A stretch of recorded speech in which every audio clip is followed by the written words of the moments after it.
entraînant la chute de sa reine, la mort de certains et l'exil d'autres des plus valeureux.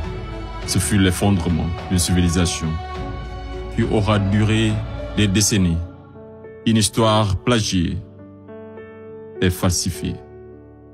Fin de l'histoire. Monsieur le Président, je mesure combien il est difficile pour un jeune avocat d'Afrique, sans aucune expérience et qui n'a nulle connaissance des affaires géopolitiques, de plaider pour la mère Afrique contre l'une des mafias les plus dangereuses au monde, la France-Afrique.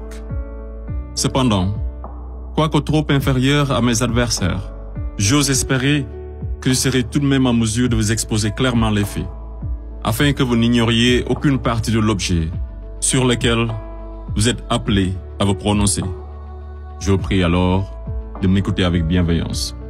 Mesdames, Messieurs les jurés, vous n'êtes pas sans savoir que l'Afrique a été réduite à 400 ans d'esclavage, à 250 ans de colonisation.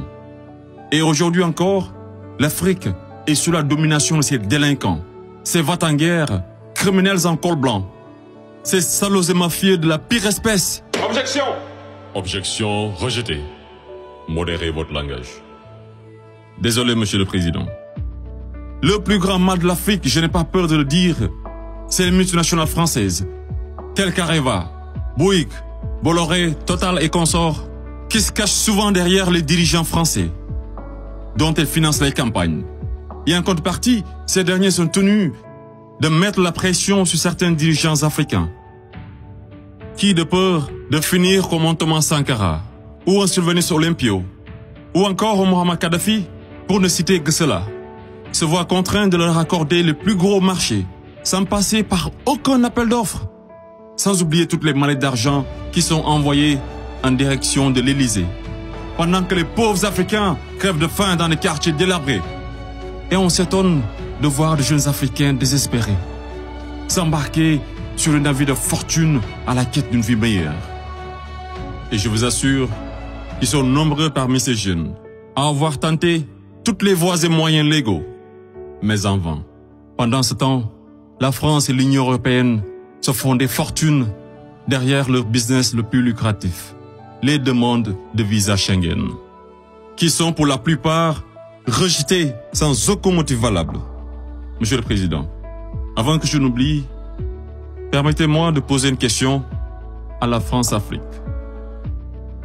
Parmi tous les leaders africains morts assassinés, pouvez-vous nous citer ne serait-ce qu'un qui fut réputé un grand ami de la France? J'imagine qu'il n'y en a pas eu. Mesdames, Messieurs les jurés, je vous laisse juger. Monsieur le Président, j'accuse la France, la France-Afrique, de crimes contre l'humanité, de crimes d'agression, de crimes économiques et d'avoir été derrière des crimes de génocide.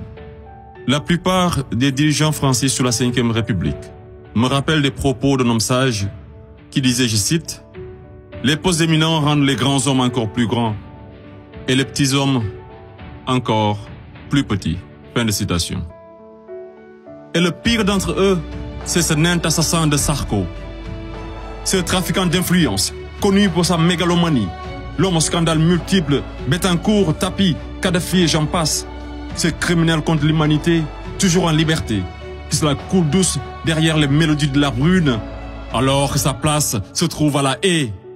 Vous lui direz que malgré tous ces mensonges, avec la complicité de certains médias, que le monde entier, et les Africains en particulier, connaissent toute la vérité sur les véritables raisons de l'assassinat de Kadhafi, sous les applaudissements de Bernard-Henri Lévy, et sur la chute orchestrée de Laurent Gbagbo, qui aurait commis un crime de lèse-majesté en voulant tout simplement ouvrir son pays à la concurrence internationale, en exprimant aussi sa volonté d'établir un rapport d'égal à égal avec la France, et en souhaitant revoir le contrat qui liait son pays à l'entreprise Bouygues. Bouygues, du fameux Martin Bouygues, un ami intime de Sarko, par ailleurs parrain son fils du nom de lui, tous les deux impliqués dans le conflit ivoirien. Ce n'est pas un hasard.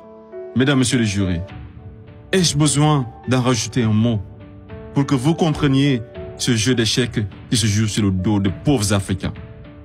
alors qu'ils doivent tout à l'Afrique. C'est grâce aux Africains que vous avez une république que vous appelez la France.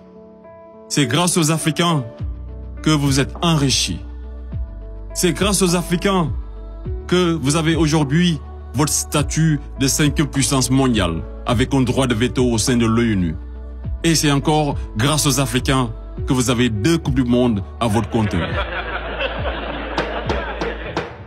Qu'attendez-vous encore des Africains? Qu'on vous ramène la Lune? Ayez au moins un peu de décence et respectez les Africains, surtout les Noirs et les Arabes qui vivent en France. Monsieur le Président, je voudrais par ailleurs, et si vous me permettez de parler brièvement de la Cour pénale internationale. Il est un proverbe qui dit « Dis-moi qui tu fréquentes et je te dirai qui tu es ». Je propose de jeter un coup d'œil sur le profil des procureurs de la CPI. Commençons par l'actuel procureur de la CPI, une dame que je respecte pour 2 raisons. Pour son courage, pour avoir prouvé qu'être une femme et noire ne saurait être un obstacle à la réussite sociale, que la femme noire était capable de s'imposer partout et devant n'importe qui, et pour son combat pour la défense des droits des femmes. Mais devrions-nous faire semblant d'oublier qu'elle fut procureure générale, proche collaboratrice et conseillère juridique du président, et ministre sous l'une des pires dictatures de l'histoire de l'Afrique, sans jamais démissionner? N'est-elle pas comptable de ce régime? Le premier procureur de la CPI, l'Argentin Luis Moreno Ocampo, une haute personnalité dont le nom est impliqué dans les affaires de viol, de corruption, d'abus de pouvoir. Un procureur de la CPI qui détient avec son épouse des entreprises offshore dans les paradis fiscaux des îles Vierges, de Panama et de Belize. Et c'est le même type qui aujourd'hui offre ses services aux personnalités poursuivies par la CPI afin de les aider à échapper au séjour à La Haye, moyennant de grosses sommes d'argent. Et tenez-vous qu'ils sont 123 pays à avoir ratifié le traité de Rome. Et sur 10 enquêtes ouvertes, 9 sont africaines. Je me pose la question à savoir, sommes-nous dans une cour pénale internationale ou africaine? Voilà une cour qui représente pour les Occidentaux un instrument d'oppression et de domination des Africains et de leurs dirigeants. C'est pourquoi l'Afrique a besoin d'une cour pénale africaine, par les Africains, rien que pour les Africains et financée par les Africains.